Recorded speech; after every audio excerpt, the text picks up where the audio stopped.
Maintenant, au Cameroun, où le volume de consommation d'alcool croît de jour en jour, et ce malgré une hausse des prix de plus de 15% observée ces 2 dernières années.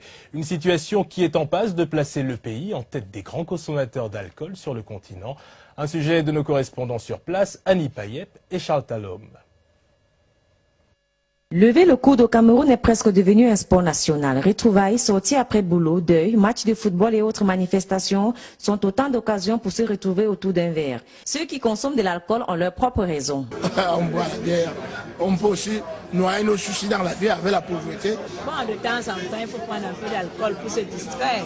Le Camerounais consomme en moyenne 200 litres de bière par an, ce qui le place loin devant les pays comme la République démocratique du Congo et le Nigeria, dont la population est pourtant 10 fois plus élevée qu'au Cameroun. Si le taux d'alcool dans les bières est officiellement connu, il existe d'autres boissons de fabrication artisanale encore appelées matango, bili ou odontol, dont le taux d'alcool est très élevé et très mal maîtrisé et dont la consommation varie autour de 350 litres par an par Camerounais.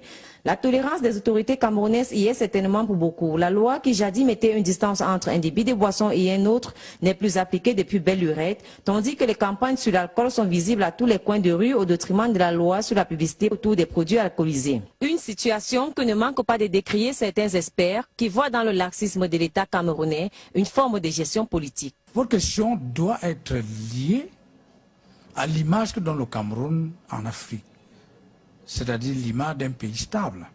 Pour obtenir la stabilité, on est peut-être obligé de favoriser aussi la consommation, n'est-ce pas, de produits narcotiques. Dans toutes les sociétés du monde, lorsqu'on veut obtenir la paix de la part du peuple, eh bien on lui donne de la nourriture et de la boisson. Et le temps pour le peuple, n'est-ce pas, d'être noyé dans la boisson, dans l'alcool, ben, il n'a pas le temps de penser à la révolution, ou à son sort, ou à renverser le pouvoir. La crainte d'une catastrophe a poussé l'Organisation mondiale de la santé à lancer à Yaoundé en 2006 un appel à 46 pays africains afin qu'ils réduisent l'usage nocif de l'alcool qui, selon elle, constitue une grave menace à la santé et aux efforts de développement de la région.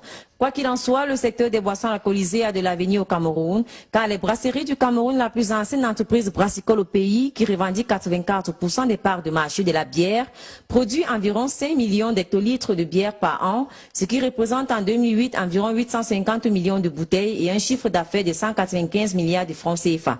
Une croissance plutôt fulgurante par rapport aux productions antérieures, c'est tout dire.